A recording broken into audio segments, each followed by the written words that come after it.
What makes me proud of being in Frankfurt is Frankfurt's a great place and a great history. It makes me proud. It was a very important place to be, no matter what period in time. The Swedes set up a grist mill. The grist mill was still running during the Revolutionary War. It's the mill that Lydia Dara came to send a note to George Washington when he was in White Marsh. It was a place that had a gunpowder mill, and it was after the Revolution it became the workshop of the world. All the other mills, all the other textile mills began in Frankfurt. I mean, Frankfurt was not the only place with textile mills, but it was one of the major places that it's also the place that had the Frankfurt Arsenal. It supplied all the wars up until recently. We're standing on Fisher Lane.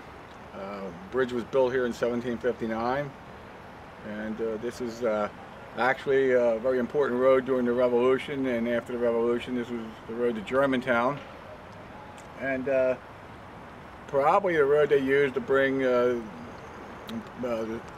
runaway slaves from Germantown to Frankfurt, because it was the back way between the two.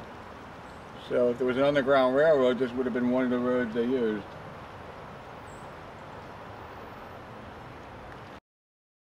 I want to make sure that it's documented, you know, if you paint them, that you paint them historically correct. That's why I do a lot of research. I do research with the Historical Society of Pennsylvania with, well, I'm a freelance researcher, and I do it with the Historical Society of Frankfurt, with the Civil War Museum of Frankfurt.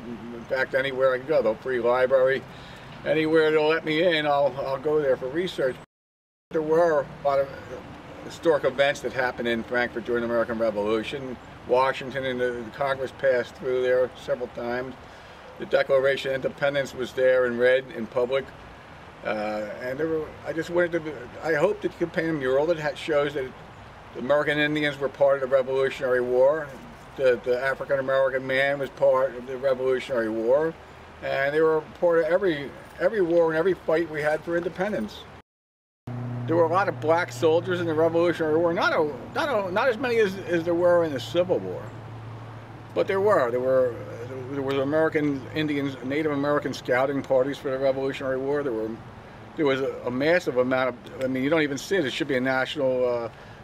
Red Bank was actually a battle was fought by 400 black regiment enlistees from the Rhode Island Regiment, and they kicked the hell out of Count Dunlop and killed him, and they drove off about 3,000 Hessian soldiers and held Red Bank and held the fort.